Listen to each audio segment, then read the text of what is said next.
يوم في حياة سهسوها. انا لقيتكم حبيتوا الفلوجات اللي انا مجمعه لكم فيها كذا يوم مع بعض. ففلوج النهارده يومين منهم يوم كميك اب ارت. اول حاجه يومي كميك اب ارتست، لبست ونزلت رحت للكلاينت القمر بتوعي. الحمد لله كانوا ساكنين في المنطقه عندي وكانوا امارات. انا عملت ميك اب ل4 امارات، منهم 2 بس اتصوروا. ده الميك اب من غير اي اديت ولا فلتر. قولوا لي رايكم في الكومنت. وكده اكون خلصت الميك اب يومي كميك اب ارتست ولميت الميك اب بتاعي ونزلت.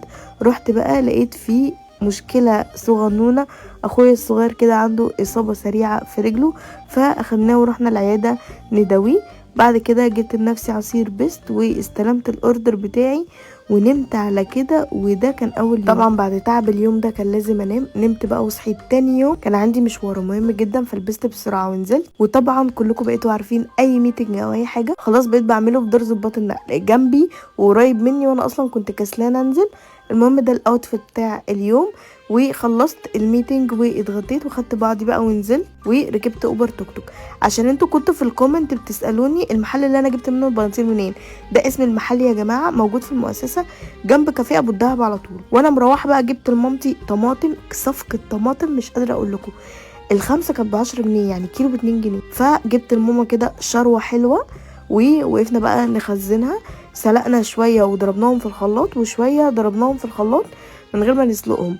مش عارفه ايه الفرق بصراحه، بس ماما قالت لي ان دي كده مسبكه وجاهزه على الاكل على طول، ودي لسه هتتسبك.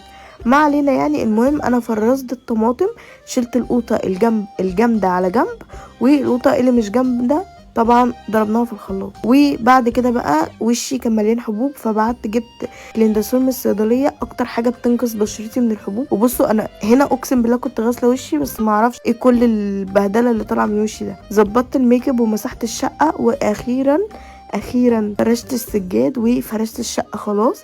وكان لازم نعطر الشقه. واحلى فقره بحبها كلكم عارفين، فقره التش تش اللي كلنا بنموت فيها. كان لازم بعد اليوم المتعب ده اخد دش وشربت حاجه سخنه، وكده يومي كان خلص. واشوفكم في فلوج جديد.